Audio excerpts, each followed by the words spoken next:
नमस्कार प्यारे साथियों, उत्थान साइंस एकेडमी के YouTube चैनल पर आप सभी का स्वागत है। तो प्यारे विद्यार्थियों, अपन सॉइल साइंस पढ़ रहे थे। पिछले जो लेक्चर में हमने डिस्कस किया था वो प्रॉब्लमेटिक सॉइल पर डिस्कस किया था। ठीक है, समस्याग्रस्त मृदाएं। समस्याग्रस्त मृदाओं का बेसिक हमने लेक्चर देख लिया था। आई होप कि बेसिक जो इसका लेक्चर था वो आपको बढ़िया तरीके से समझ में आ गया होगा।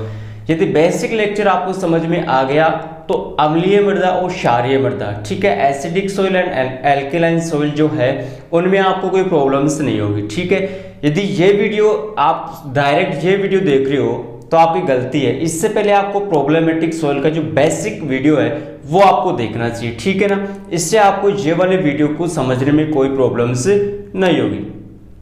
तो आज का टॉपिक होगा हमारा एसिडिक सॉइल, और एसिडिक सॉइल से हमेशा एक क्वेश्चन आता है एग्रीकल्चर सुपरवाइजर में, जो कि मोस्ट इंपोर्टेंट है और आता ही आता है। ZICR BHU में भी आता है, एग्रीकल्चर सुपरवाइजर में भी आता है। या मैं बात कहूँ कि सभी कॉम्पिटिटिव एग्जाम है, एग्रीकल्चर से रिलेटेड जो एग्जाम है उन सभी में अम्लीय मृदा क्षारीय मृदाओं में से हमेशा 1 से 2 क्वेश्चन का वेटेज रहता है। तो प्यारे विद्यार्थियों, अम्लीय मृदा मोस्ट इंपोर्टेंट टॉपिक है।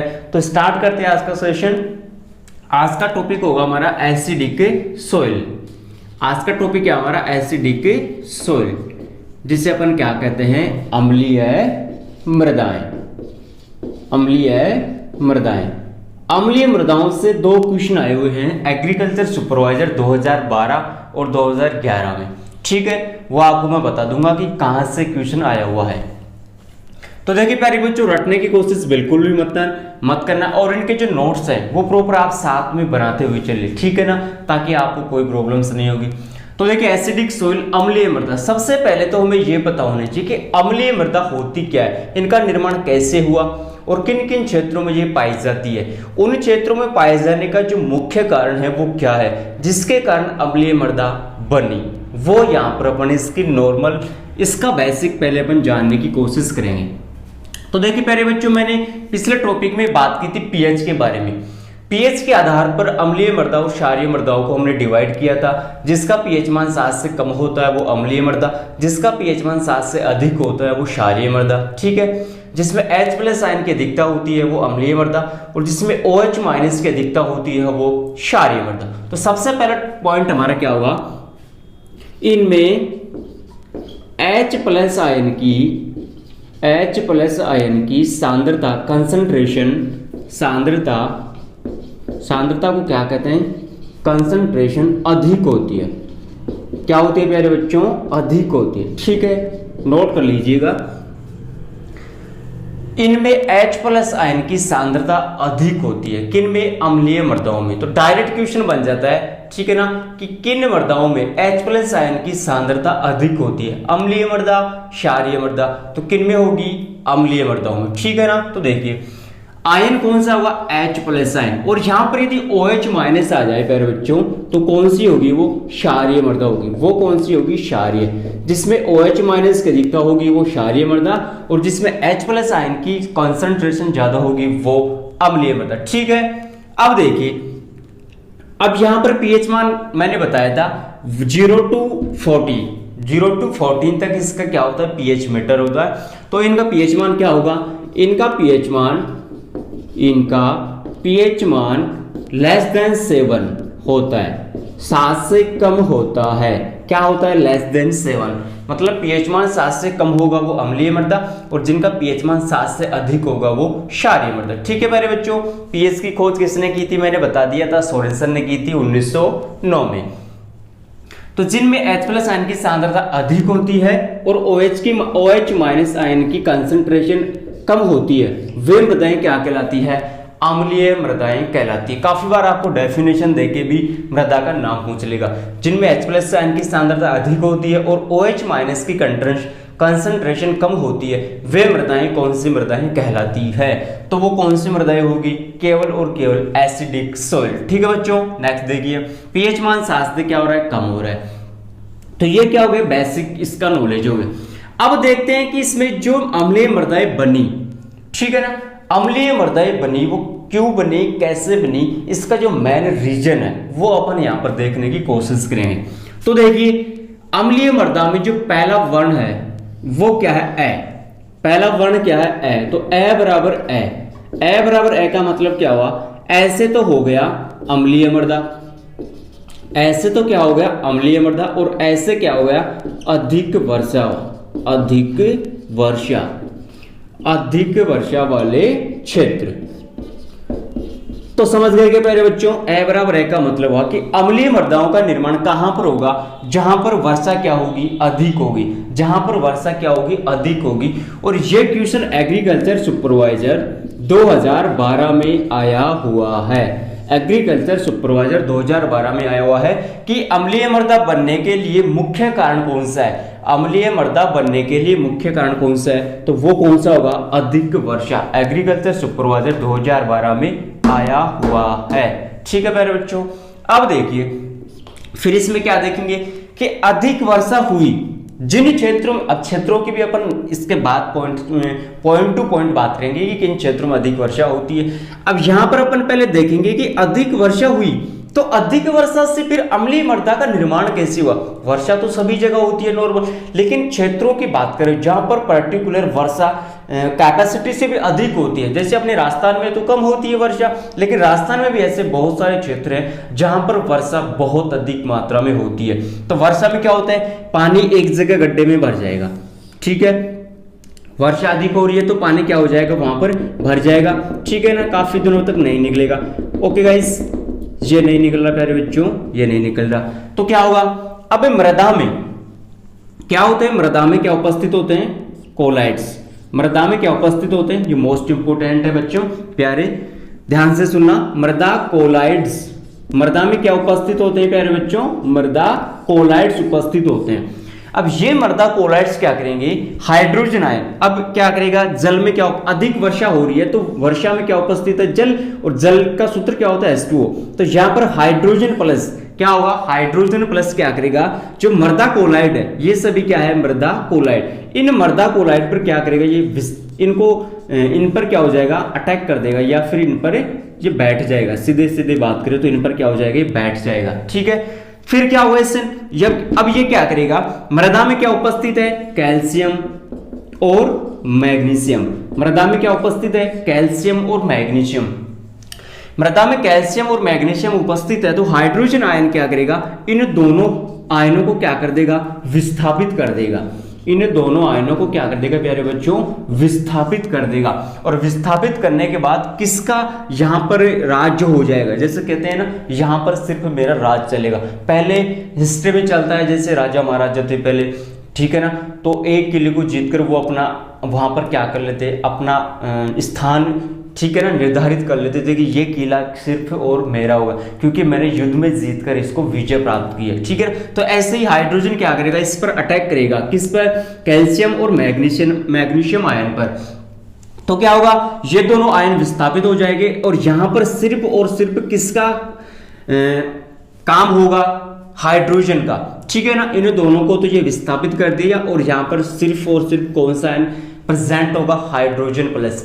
और हाइड्रोजन प्लस यदि आयन प्रेजेंट हो गया तो कौन सी मृदा बन जाएगी, अम्लीय मृदा बन जाएगी, क्योंकि H+ आयन की प्रकृति कैसी है अभी हमने देखा, अम्लीय प्रकृति है, ठीक है, ये रीजन हमें पता चल गया। फिर देखिए प्यारे बच्चों, अधिक वर्षा वाले क्षेत्रों में हमें रीजन पता चल गया, मृदा कोलाइड्स होते हैं, मृदा कोलाइड्स पर क्या उपस्थित होते हैं, हाइड्रोजन आयन इन पर प्रेजेंट हो जाएगा और ये कैल्शियम और मैग्नीशियम आयन को विस्थापित कर देगा, इसलिए यहाँ पर कौन सी मृदा बन गई, अम्लीय प्रकृति की मृदा बन गई। कौन सी प्रकृति की मृदा बन गई, अम्लीय प्रकृति, क्योंकि H+ आयन की जो कंसंट्रेशन है वो क्या होगी, बढ़ गई। कैल्शियम और मैग्नीशियम आयन की तुलना में हाइड्रोजन आयन की जो कंसंट्रेशन है वो क्या हो गई प्यारे बच्चों, बढ़ गई, क्या हो गई, बढ़ गई। अब प्यारे बच्चों यहाँ पर देखो एक क्वेश्चन और आया हुआ है, वो मैंने बताया नहीं आपको, पीएच मान <7 से कम होता है, ठीक है ना, तो ये ICR में क्वेश्चन आया हुआ है, ICR नेट एग्रो, ये एग्जाम होती है, ठीक है ना, और एक यूपी, ठीक है ना, MP फॉरेस्ट ऑफिसर की एक वैकेंसी थी, ठीक है ना, MP फॉरेस्ट, उसमें ये क्वेश्चन आया था 2011 में, MP फॉरेस्ट की एग्जाम हुई थी MP मध्य प्रदेश में, वहां पर पूछा था कि जो अम्लीय मृदाएं होती है उनका पीएच मान कितना होता है, तो 7 से कम होता है, और ICAR 2012 में पूछा था ये क्वेश्चन, ठीक है। तो मोस्ट इंपोर्टेंट है। तो जिन मृदाओं का pH 7 से कम होता है वो अम्लीय मृदाएं होती है, और अधिक वर्षा वाले क्षेत्रों में कौन सी मृदा होती है? अम्लीय प्रकार की मृदा होती है, ठीक है प्यारे बच्चों। अब देखिए, अब और सेकंड रीजन क्या होगा, फर्स्ट रीजन, दो रीजन इसके हमें पता चल गए अम्लीय मृदाओं की। अब नेक्स्ट क्या है, अम्लीय मृदाओं की भौतिक दशा। अम्लीय मृदाओं की भौतिक दशा, भौतिक दशा से मतलब समझ गए क्या? भौतिक दशा का मतलब हुआ कि मृदा के कण, आकार, आकृति, रंग, रूप, तापमान, ये सभी किस में आएंगे? भौतिक दशा में। जल धारण क्षमता हुई, रंध्रावकाश हुई, ठीक है। तो अम्लीय मृदा की जो भौतिक दशा है ना, वो अन्य मृदाओं की तुलना में, अन्य मृदाओं की तुलना में अच्छी होती है। क्या होती है प्यारे बच्चों? अम्लीय मृदा की जो भौतिक दशा है ना, वो अन्य समस्याग्रस्त मृदाओं की तुलना में अच्छी होती है। क्यों होती है? रीजन देखिए, क्योंकि अम्लीय मृदा में क्या उपस्थित होते हैं? ऑर्गेनिक मैटर, कार्बनिक पदार्थ प्रेजेंट होते हैं। अम्लीय मृदा में ऑर्गेनिक मैटर क्या होता है? प्रेजेंट होता है। अब प्यारे बच्चों आपको पता होना चाहिए कि जिन मृदाओं में ऑर्गेनिक मैटर प्रेजेंट होगी ना, वो मृदा अच्छी होगी, उसकी भौतिक दशा बिल्कुल बढ़िया होगी। और जिनमें ऑर्गेनिक मैटर ही नहीं होगा तो वो बलुई मृदा होगी। बलुई मृदा होगी जिसमें अपन क्या नहीं कर सकते? एग्रीकल्चर कर ही नहीं सकते। तो इनमें ऑर्गेनिक मैटर क्या है? ज्यादा प्रेजेंट है। और जिनमें ऑर्गेनिक मैटर ज्यादा प्रेजेंट होगा उनमें सूक्ष्म जीव, ऑर्गेनिक, ठीक है ना, माइक्रो ऑर्गेनिज्म में सूक्ष्म जीव भी क्या होंगे? अधिक उपस्थित होंगे। तो जिनमें ऑर्गेनिक मैटर ज्यादा उपस्थित है उनमें सूक्ष्म जीव भी क्या होंगे? माइक्रो ऑर्गेनिज्म भी क्या होंगे? ज्यादा प्रेजेंट होंगे। कोई डाउट? जिनमें ऑर्गेनिक मैटर ज्यादा होगा तो वहां पर माइक्रो ऑर्गेनिज्म, सूक्ष्म जीव भी क्या होंगे? ज्यादा उपस्थित होंगे, ठीक है प्यारे बच्चों। अब ये सूक्ष्म जीव क्या करेंगे? ये डीकंपोजिशन का काम करेंगे। किसका काम करेंगे? डीकंपोजिशन का, या फिर कहें तो अपघटन, या फिर कह सकते हैं विच्छेदन, तोड़ने का काम करेंगे, बिखेरने का काम करेंगे। तो ये सूक्ष्म जीव किसका काम करेंगे? डीकंपोजिशन का काम करेंगे। और डीकंपोजिशन से क्या बनती है? अम्लीय पदार्थ बनता है। क्या बनता है प्यारे बच्चों? अम्लीय पदार्थ, ठीक है ना। अम्लीय पदार्थ बन गया। अम्लीय पदार्थ कौन बना रहे हैं? सूक्ष्म जीव। सूक्ष्म जीव क्या कर रहे हैं? डीकंपोजिशन। और डीकंपोजिशन से क्या बना? अम्लीय पदार्थ। और अम्लीय पदार्थ बना तो प्रकृति भी कैसी हो जाएगी? अम्लीय। तो मृदा कैसी बनेगी? अम्लीय प्रकृति की मृदा बन गई। तीन रीजन हमने इसके देख लिए कि अम्लीय मृदा क्यों बनी, कैसे, ठीक है। नेक्स्ट देखिए, आई होप कि ये आपने नोट भी कर लिया होगा और समझ में भी आ गया होगा। अब देखिए प्यारे बच्चों, नेक्स्ट अपन यहां देखेंगे कि जो अम्लीय मृदा है, मैंने पिछले लेक्चर में आपको बताया था कि अम्लीय मृदा में कौन कौन से पोषक तत्वों की अधिकता होती है जो कि मृदा के लिए हानिकारक होते हैं। फटाफट कमेंट बॉक्स में मुझे कमेंट कीजिए प्यारे बच्चों कि अम्लीय मृदा में कौन कौन से हानिकारक पोषक तत्व अधिक पाए जाते हैं। यदि आप रेगुलर स्टडी कर रहे हो तो मुझे बता दोगे, और यदि केवल टाइम पास कर रहे हो तो फिर आप नहीं बता पाओगे। अब देखिए प्यारे बच्चों, काफी स्टूडेंट्स क्या सोचते हैं कि अभी ऑफिशियल नोटिफिकेशन आया नहीं, एग्जाम की डेट अभी फिक्स हुई नहीं, तो एग्जाम पता नहीं कब होगी, और जब ऑफिशियल नोटिफिकेशन आएगा तब हम पढ़ेंगे और अपना सिलेक्शन हो जाएगा। दिमाग से निकाल दीजिएगा ये, यदि आपके अंदर सोच बैठा रखी है ना तो दिमाग से निकाल दीजिएगा। आप लोग क्या सोचते हो, मुझे गवर्नमेंट जॉब भी चाहिए और मैं पढ़ना भी नहीं चाहता, तो भाई लोगों दोनों काम नहीं हो सकते। या तो आपको पढ़ना पड़ेगा, जो पहले तैयारी की थी जिन्होंने, और जो एक क्वेश्चन दो क्वेश्चन से रह गए ना, उनसे मुलाकात करना कि पढ़ने की जो मेरिट में जो थोड़े थोड़े नंबरों से रह जाते हैं ना, तो उनको कितना पीड़ा होती है, कितना दुख होता है, उनसे आप एक बार डिस्कस करना, ठीक है ना। जो अब से रेगुलर पढ़ाई करेगा सिलेक्शन उसी का होगा। जो रेगुलर पढ़ाई करेगा ना, दोबारा सुन लो, जो रेगुलर पढ़ाई करेगा ना उसका सिलेक्शन होगा। यदि आपके दिमाग के अंदर ये चीज ठूंस रखी है कि जब ऑफिशियल नोटिफिकेशन आएगा तब से हम पढ़ेंगे, सिलेक्शन नहीं होगा, लिख के दे रहा हूं मैं। और जो आज से अब रेगुलर पढ़ाई करेगा उसका सिलेक्शन होगा। पता होना चाहिए कि 2018-19 में कितनी वैकेंसी आई थी, समथिंग 1900 पदों की थी, समथिंग फॉर्म कितने अप्लाई हुए थे पता होना चाहिए, 80,000 फॉर्म अप्लाई हुए थे और पद कितने थे 1900। तो सोच सकते हो एक सीट पर कितने स्टूडेंट हैं, तो सिलेक्शन ऐसे नहीं होने वाला। और अब की बार तो 900 सीटें हैं, अब की बार तो 900 सीटें हैं और कम से कम 1 लाख से कम स्टूडेंट यहाँ पर फॉर्म अप्लाई नहीं करेंगे। क्यों? क्योंकि 80,000 में से मान लो 2,000 यहाँ पर क्या अप्लाई हो गई, बाकी शेष यहाँ रह गए ना, नए स्टूडेंट और आ गए। पहले वाले स्टूडेंट तो थे, अब नए स्टूडेंट और आ गए जिनकी एज 18 हो गई, ठीक है ना, तो वो इनमें और इंक्लूड कर दो, लाख से ऊपर जाएंगे। अब की बार तो पद भी आधे ही हैं, पिछली बार तो 1900 पद थे, अब की बार तो 900 पद है। नंबर कहां से आएगा बेटा? तो तैयारी अभी से करनी पड़ेगी। यदि गवर्नमेंट जो भी लगनी है ना, तो तैयारी तो अभी से करनी होगी। और खुद को, घर वालों को क्या धोखा दोगे आप? अरे घर वालों को कुछ धोखा नहीं दे सकते, धोखा सिर्फ आप अपने आप को दे रहे हो। घर वालों को सिर्फ आप पागल बना सकते हो कि मैं तैयारी कर रहा हूं, मोबाइल, ठीक है, मोबाइल सामने लगा लिया, ईयरफोन लगा ली, पता नहीं वीडियो नहीं कुछ और ही चल रहे हैं, तो घर वालों को धोखा नहीं दे रहे बेटा खुद को धोखा दे रहे हो, ठीक है। बहुत पछतावा होगा आपको, क्या पता आगे वैकेंसी और आ जाएगी। ये वैकेंसी ना आपके लिए एक मौका है, सुनहरा मौका है। इस वैकेंसी को आने के बाद किसको पता है कि वैकेंसी कब आएगी सुपरवाइजर की, ठीक है ना। ये फर्स्ट एक अच्छा मौका है आपके पास कि तुरंत 1 साल के बाद फिर वैकेंसी आ गई आपके पास। गवर्नमेंट है ना, बदलती रहती है बेटा, पता नहीं कब वैकेंसी आएगी। यदि गवर्नमेंट जाती जाती भी एक वैकेंसी और निकाल दी तो वो वैकेंसी कब होगी कोई पता ही नहीं है, रद्द भी हो सकती है, पता नहीं नेक्स्ट गवर्नमेंट कौन सी आई वो रद्द भी कर सकती है। अपनी नई गवर्नमेंट तो अपने हिसाब से चलेगी ना। तो बेटा इस वैकेंसी को वित्त विभाग ने, वित्त मंत्रालय ने, जो वित्त विभाग है ना, उसने मंजूरी दे दी है, कभी भी आ सकती है। सभी वैकेंसी अब फिक्स हो रही है। अभी रीट की वैकेंसी फिक्स हो गई 31,000 की। तो बेटा ऐसा कुछ भी नहीं है, सिलेक्शन लेना है ना तो रेगुलर स्टडी करनी पड़ेगी, और टाइम पास ही करना है ना तो फिर हट जाइए। मैं आपको ये कभी नहीं कहता कि आप 8 से 10 घंटे पढ़िए, कोई बात नहीं। आधा घंटा का वीडियो मैं एग्रीकल्चर का डाल रहा हूँ, आधे घंटे का हिंदी का आ रहा है, जीके भी आ जाएगा थोड़े दिनों में, वो भी आधे घंटे का आएगा। हिंदी की तो 15 से 20 मिनट की क्लास आ रही है, तो बाकी समय आपके पास क्या कर रहे हो, जो पीछे पढ़ा है उसको रिवीजन कर लो। अब काफी स्टूडेंट की ये भी सोच रहती है कि पता नहीं क्या होगा, अभी तो एग्रोनॉमी सोइल ही चल रही है, अभी तो हॉर्टिकल्चर पढ़ी है, एनिमल हस्बेंड्री पढ़ी है, उसमें क्या होगा। अरे बेटा ये 4 से 5 क्वेश्चन आएंगे सोइल में, ये क्लियर है क्या तेरे? तो फिर इतने आगे की क्यों सोच रहा है? वो भी मैं पढ़ा दूंगा, कंप्लीट पढ़ाऊंगा। मैंने आपसे प्रॉमिस किया था कि कंप्लीट सिलेबस पढ़ाऊंगा, तो पढ़ाऊंगा, टॉपिक वाइज चलेंगे। अब यहां से देखो 2 क्वेश्चन आए हुए हैं, आते हैं आपको? पिछले लेक्चर में पढ़ा था, वहां से 2 क्वेश्चन आए हुए हैं, आते हैं क्या आपको? तो फिर आगे की क्यों सोच रहे हो यार? एनिमल हस्बेंड्री भी पढ़ेंगे, हॉर्टिकल्चर भी पढ़ेंगे भाई, लेकिन अपन टॉपिक वाइज चलेंगे, भागेंगे नहीं, भागना नहीं है। अपने को एक सीढ़ी से दूसरी सीढ़ी चलना है, सीढ़ी वाइज सीढ़ी चलना है, डायरेक्ट उड़ना नहीं है। जो उड़ेगा वो जल्दी नीचे आएगा, जो जितना उछलता है ना वो जल्दी नीचे आता है उतना ही।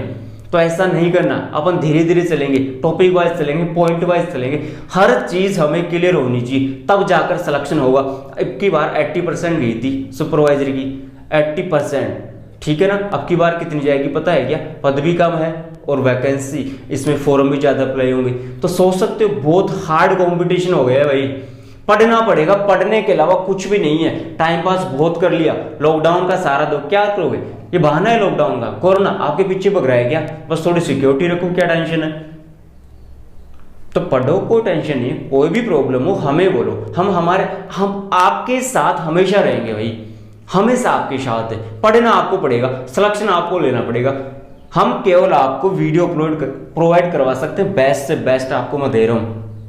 जॉब लगनी है आपको लगनी है, नहीं पढ़ोगे हमारा कुछ नहीं जाएगा। आप वीडियो नहीं देखोगे ऐसा थोड़ी है कि व्यूज हमारे कम हो जाएंगे, कोई फर्क नहीं पड़ता। यदि आपको अच्छा लगता है तो देखिए, वरना कोई टेंशन नहीं है, जबरदस्ती किसी के साथ नहीं है। तो बेटा पढ़ो, रेगुलर सिलेक्शन लेना है, ठीक है। तो अपन कहां पढ़ रहे थे? अब देखेंगे प्यारे बच्चों कि किन किन क्षेत्रों में जो एसिडिक सोइल है वो पाई जाती है, जहां से भी क्वेश्चन आया हुआ है। तो देखो अपन बात करेंगे क्षेत्रों की बात कर रहे थे कि जहां पर अधिक वर्षा होती है, जहां पर अधिक वर्षा होती है वहां पर कौन सी मृदा पाई जाती है? एसिडिक सोइल, या फिर कह सकते हैं कि नम व आर्द्र क्षेत्रों में, नम व आर्द्र क्षेत्रों में कौन सी मृदा पाई जाती है प्यारे बच्चों? Acidic soil. अब देखो अधिक वर्षा होगी तो वहां का क्षेत्र कैसा होगा? आर्द्र होगा या फिर नम होगा। अब क्षेत्रों की बात करते हैं, पहले बात करेंगे यहां पर राजस्थान की। तो राजस्थान के ऐसे कौन से क्षेत्र हैं जहां पर वर्षा अधिक होती है? ठीक है, तो वो कौन से क्षेत्र? हाड़ौती क्षेत्र। कौन सा है प्यारे बच्चों? हाड़ौती क्षेत्र। अब हाड़ौती क्षेत्र में कौन कौन से जिले आते हैं, तो 4 डिस्ट्रिक्ट इसमें आते हैं। 4 डिस्ट्रिक्ट कौन से हैं, कोटा, बारा, बूंदी और झालावाड़। कोटा, बारा, बूंदी और झालावाड़, ऐसे 4 ये जिले हैं जिनमें एसिडिक सोइल पाई जाती है राजस्थान में। भारत की बात करें यहां पर, तो भारत में उत्तरी पूर्वी क्षेत्र, उत्तरी पूर्वी क्षेत्र में पाए जाते हैं। जैसे अपन यहां पर स्टेट्स की बात करें तो मेघालय, मणिपुर, त्रिपुरा, इसके अलावा मिजोरम, ठीक है ना। एक और आता है इसमें पश्चिम बंगाल। सबसे ज्यादा जो अम्लीय मृदा है ना वो पश्चिम बंगाल राज्यों में। भारत की बात करें तो सबसे ज्यादा अम्लीय मृदा किस राज्यों में, पश्चिम बंगाल में। इसके अलावा केरल भी है। तो ये है भारत की बात करें। दोस्तों केरल में कौन सा इंस्टीट्यूट है आपको पता है क्या? केरल में एक इंस्टीट्यूट है कालीकट केरल, स्थान का नाम बीजे मसाला। ये तो कहां पर है, तबीचे अजमेर। और ये केवल मसाले की बात करें तो मसाले का अनुसंधान संस्थान कहां पर है, कालीकट केरल। इंपोर्टेंट है, नोट कर लीजिएगा। तो यहां पर अपन बात करें राजस्थान की तो हाड़ौती क्षेत्र आ गए। भारत की बात करें तो उत्तरी पूर्वी क्षेत्र, मेघालय, मणिपुर, त्रिपुरा और मिजोरम। इसके अलावा पश्चिम बंगाल में सबसे ज्यादा एसिडिक सोइल है और एक बाकी शेष रह गया केरल, ये भी दक्षिणी राज्य है। ठीक है प्यारे बच्चों, तो ये हमने बात की मोटी मोटी एसिडिक सोइल के बारे में, बेसिक, जो कि यहां से काफी बार क्वेश्चन सीधे पुटअप होता है। ठीक है बच्चों, इसमें हाइड्रोजन आयन की अधिकता होती है और जो हानिकारक पोषक तत्व थे वो कौन से पाए जाते हैं बताइए? आयरन, इसके अलावा मैग्नीज, कॉपर, ठीक है ना।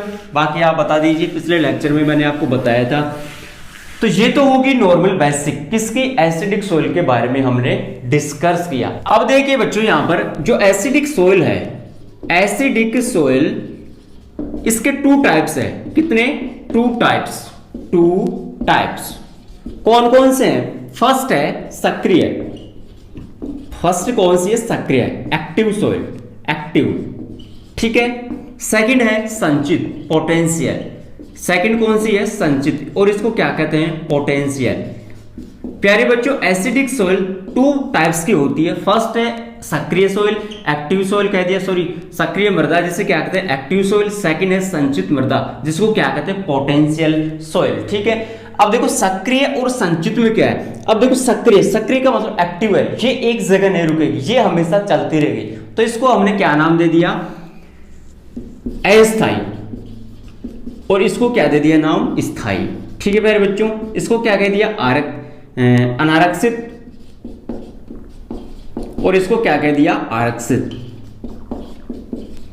आरक्षित और अनारक्षित का मतलब समझ गए। स्थायी का मतलब परमानेंट, ये एक स्थान से दूसरे स्थान पर नहीं जा सकती, तो आरक्षण हो गया इसका। ठीक है, वही रहेगी।